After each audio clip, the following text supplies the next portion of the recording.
Teresa Barnett is the mother of 3 sons, all involved in scouting.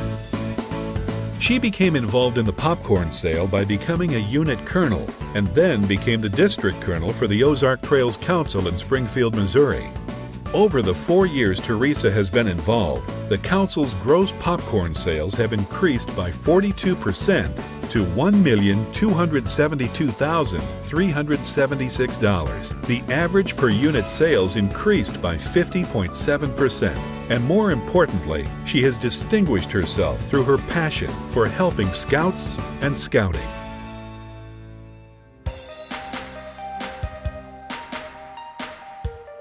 In order to help my unit colonels be successful across the district, I need, as a district colonel, need to make sure that my unit colonels are staying excited and energetic and keeping their units pumped up and going. If the adults are excited about popcorn, the kids are going to be excited about popcorn. If the adults are getting bogged down, stressed, they're not nearly as excited, then the kids are going to follow suit. However the leadership goes, so goes the organization. The first error that takes place a lot of times is districts and councils go towards the first willing person. And I think instead of waiting for that willing person, I think that councils and districts need to be engaged enough with their units to go towards the person or the units that are successful. Find out who in that unit is driving that sale, who in that unit is motivating those boys. It could be 2 or 3 people. It might not just be one person. If you begin to look there and then you start grooming those people and trying to shape them and help them, give them the tools that they need, listen to them, find out what it is that they're wanting, what do they want out of popcorn, what can you facilitate. At the council level, I think one of the main things that you can do to reward those district colonels that put forth a huge investment in time is to give them perks as far as help them with cost of their kids going to summer camp, or some kind of benefit that only the council can give. You want to keep those people that are doing good, and you want to try to encourage them to continue to do better.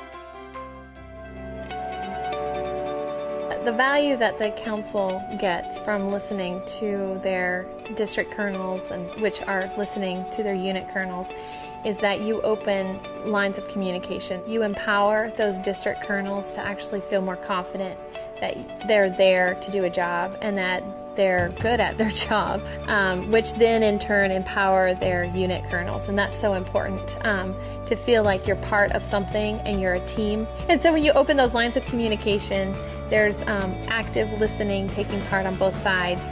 Then what happens is the program overall erupts and it gets really huge and wonderful and big. First off, for us, the Trails End popcorn sale benefits our whole council as well as our district. Our camps are helped to be funded through it all the way down to the local level. So that's a huge plus for me. The other thing is that 70% comes back to local scouts. There's not a fundraiser that can really trumpet that. There's a folder that they put together for the unit colonel. In there is usually promotion guides for the prize items. There's usually a booklet that helps to define how to do a kickoff, how to run your sale, how to plan a budget. That's one of the things that Trails End provides, is that sheet that breaks down how much it costs to run their program per month, how much do we need total. One of the things that I find most advantageous is the posters that they give. We use those posters at our booth sales, and we just usually tape them to the back of cardboard and tape them to the front of our table, and that gives us some validity to what we're doing instead of just an empty table. When it comes to my popcorn kickoff, I need to plug in volunteers that have been successful at different approaches. My popcorn kickoff is like a mini seminar type kind of thing. What I have at the popcorn kickoff is, yes, we talk about the product, what's going to be available. We talk about the prices, but more importantly, we talk about strategy, what worked. So if I have a unit that really did an amazing job at the booth sales last year, that unit colonel is coming and talking. Last year I was able to get cooperation from my district as far as having the Boy Scouts. I had a salesman merit badge going on at the same time as my district kickoff, and that way I was able to engage the Boy Scouts and hopefully get more of those Scoutmasters there. I'm a communications crazy person, and so I send out all kinds of emails constantly. If I don't hear back from email, if I haven't heard back from a unit colonel, then I call that person and I'm finding out what's going on. The other thing too that I've done is I've put together a spreadsheet for my unit colonels to know what they need to do at different times, different weeks. What are we trying to do? The first week, what we're trying to do is we're trying to just be as visible as we possibly can, hit every single store that we can to do booth sales and to be very visible. All of the kids need to hit their neighborhoods. You want to coach your unit colonel to basically be a cheerleader for their units. And so each week is another thing that they're trying to focus on and work on.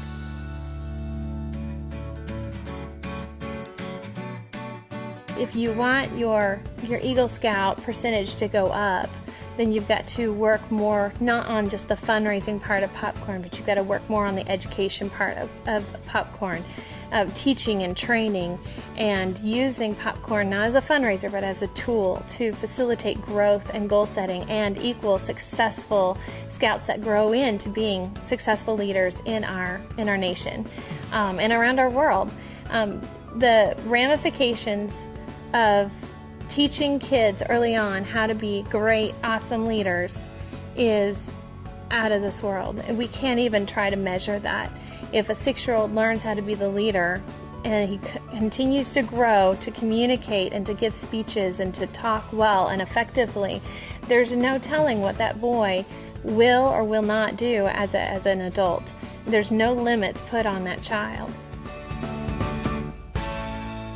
Got all emotional and everything.